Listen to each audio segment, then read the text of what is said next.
Welcome back to The Discoverers. This is Chapter 80, An Expanding Universe of Wealth. To the ancient Greeks, economics meant the management of a household or a city-state. The standard medieval textbook, Aristotle's Politics, explained that, quote, the amount of household property which suffices for the good life is not unlimited, end of quote. There is a bound fixed, he insisted, for the needs of a household or estate, and the name for this fixed stock was wealth. This view of economic well-being that long dominated Western Europe brought with it some confining dogmas. A quote-unquote just price was fixed not by what the traffic would bear, but by what the seller ought to ask. Usury, a name for any interest taken, was frowned on, since money was by its nature supposed to be sterile. In fact, there was a general moral antipathy to quote-unquote cremastics, the unbounded accumulating of wealth. But there was no economics in the modern sense, no science of prices, of supply and demand, of national income or international trade. Instead, works of moral philosophy that told people how they ought to behave in the marketplace debated and prescribed such questions as the narrow limits of the just price. These ways of thought still ruled Western Europe in the Age of Discovery. At the same time, gold and silver, the treasures that could command everything else, seemed the best universal measure of wealth and became lures for the bold seafarers. Henry the Navigator's sailors were enticed around Camp Bojador by rumors that somewhere in those parts a river of gold emptied into the sea. At the very least, they hoped to find a sea route to the African gold mines. Preparing for his first voyage, Columbus marked his copy of Daly's Imago Mundi at the passages describing the gold and silver, pearls and precious stones to be found on the Asian shores he expected to reach. The lucky Spanish conquistadors found precious metals in great quantity. First it was gold, but by the mid-16th century, new silver mines in Mexico and Peru poured their treasure back to Seville, which for a while dazzled Europe with its prosperity. The myth of El Dorado, the gilded land, bewitched the imaginations of Spaniards who refused to believe it would not be found somewhere in America. When they captured Indians, they chose a few to be torn apart by dogs and burned some alive to force terrified witnesses to reveal the whereabouts of the gilded land. And Indians obliged by making up tales that kept the myth alive. New World supplies of gold and silver proved limited, but Spanish greed was not. The precious metals that flooded into Europe helped bring on a massive inflation, which historians call the price revolution. By the year 1600, prices in Spain were nearly 4 times what they had been 100 years before. The inflation that spread across Europe disrupted the economy of Spain and hastened the decline of the Spanish Empire. In Western Europe, this was the dawning era of the modern national state. Rising European powers competed around the globe for a bigger share of the world's treasure. Queen Elizabeth consolidated England, defeated the Spanish Armada in 1588, and sent out her pirates to seize Spanish treasure wherever it could be found. The nations who were to dominate modern European history organized their policies around the simple ideas that had confined economic thought from the beginning of history. All wealth was limited. One nation's gain was another's loss. Your wealth could be increased only at the expense of another's. A larger slice for one nation left smaller slices for others. These assumptions ruled Western Europe from the 15th till the 18th centuries. With stronger armies and more potent navies, your nation could reach for an ever larger share of the world's treasure. The quote-unquote national economy, a notion that grew up in England and France in the 17th century, aimed to unify the nation. By breaking up local enclaves, by abolishing local tolls and tariffs, the power of the national government would be increased against rivals on the world scene. The classic doctrine, later known as mercantilism, was stated by a successful English businessman, Sir Thomas Moon, 1571 to 1641, a director of the East India Company. Britons blamed the Depression of 1620 on that company's yearly export of about 30,000 pounds of bullion to finance their trade.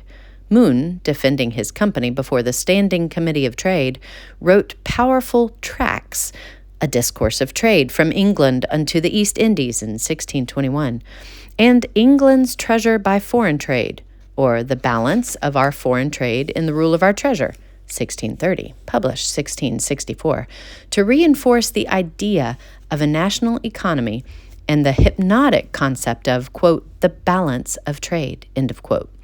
He argued that the crucial question was not whether any one company exported bullion, but whether the value of the nation's exports as a whole exceeded the value of imports. A favorable balance of trade meant that bullion was flowing into the country, and so the nation was growing richer. As the modern nations of Europe expanded across the world, seeking outposts and colonies in distant parts, they still somehow kept this narrow vision in myopic search for treasure. Meanwhile, they hardly glimpsed the wonderful wider benefits of expanding new communities in America, Asia, Africa, and Oceania. In 1760, after Wolfe captured Quebec and all Canada came under English control, London debated the terms to be imposed on the French. The vast unsettled stretches of unexplored Canada seemed quite useless compared with the tiny sugar-rich islands of Guadeloupe, whose tropical stores could be exported to the world to improve the British, quote-unquote, balance of trade.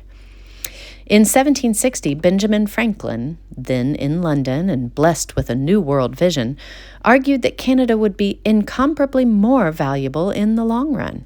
He pointed out that in the future, the growing Canadian population would increase the market for British products, would strengthen the British Navy by its demands for more British ships, and so add to the British strength and well-being.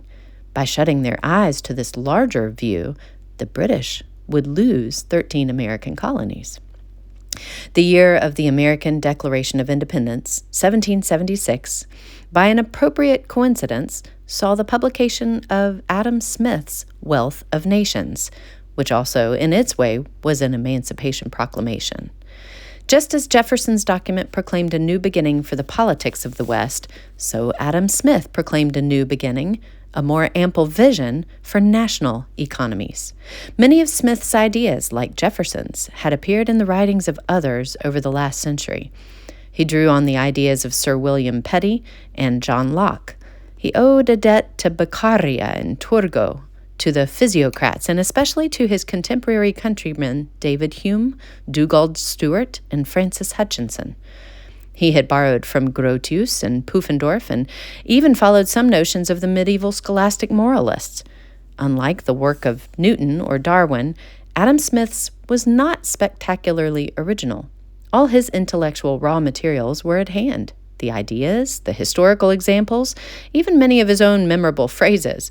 Master of the lively detail, he illustrated his ideas from Greek and Roman antiquity, from the European Middle Ages, Poland, contemporary China, as well as America.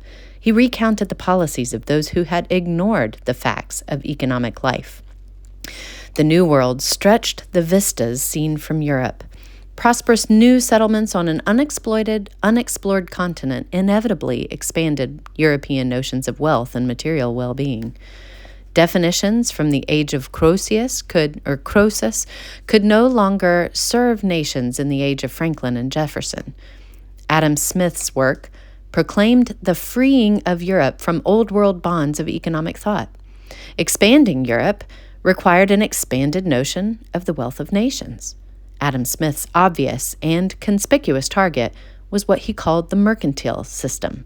He shifted focus from the nation to the world, from the nation to the wealth of nations. Quote, "It is not by the importation of gold and silver that the discovery of America has enriched Europe.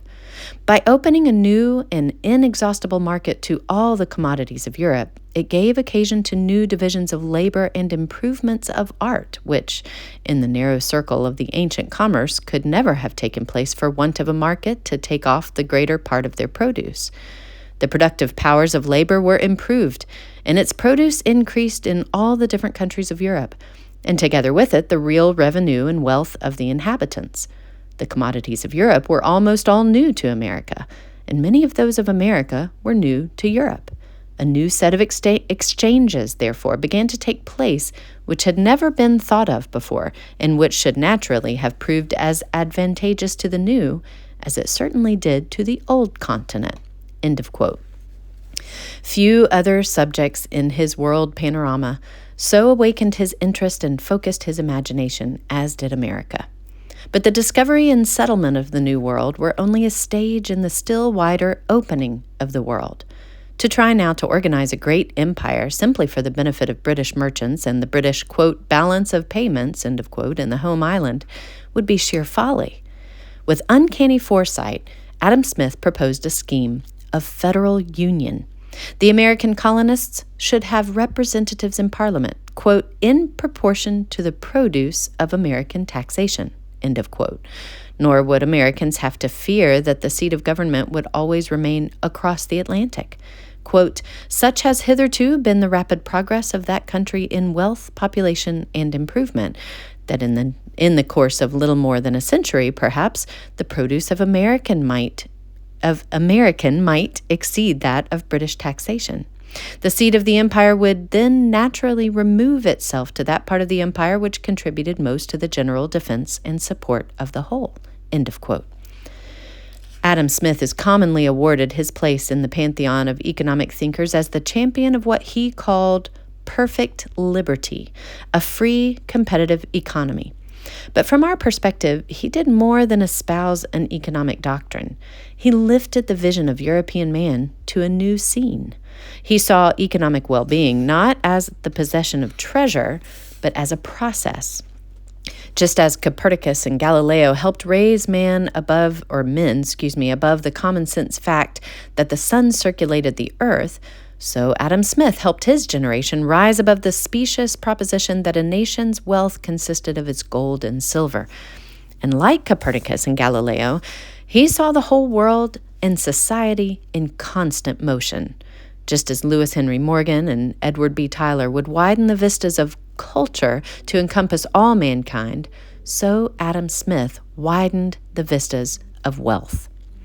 The wealth of nations opens with the homely and familiar example of a pin factory, where the division of labor made it possible for 10 people to turn out 48,000 pins in a single day. Quote, "The greatest improvement in the productive powers of labor," he explained, introducing an illuminating new phrase, was the effect of, quote, "the division of labor," end of quote. This was, quote, "the necessary, though very slow and gradual, consequence of a certain propensity in human nature, which has in view no such extensive utility, the propensity to truck, barter, and exchange one thing for another," end of quote. But the division of labor, the key to human improvement, was limited by, quote, "the extent of the market," end of quote. Without education, there could be no division of labor, and without division of labor, no social improvement. Adam Smith, a man of sedentary academic temperament, became the first modern pathfinder for the economic policies of statesmen and businessmen around the planet. Born in 1723, he was the only child in a family of comfortable circumstances in Kirkcaldy, a coastal village on the northern shores of the Firth of Forth. His father, a collector of customs, died a few months before he was born, and Adam Smith remained close to his mother all her life. So far as we know, no other woman was important to him. And as Joseph Schumpeter reminds us, quote, "In this, as in other respects, the glamours and passions of life were just literature to him," end of quote. Before his 4th birthday, when visiting his grandfather on the banks of the Leven, he was stolen by a band of gypsies, and it was some time before he could be found. Would Adam Smith have made a successful gypsy? And here I'm going to pause for the end of part 1 of chapter 80.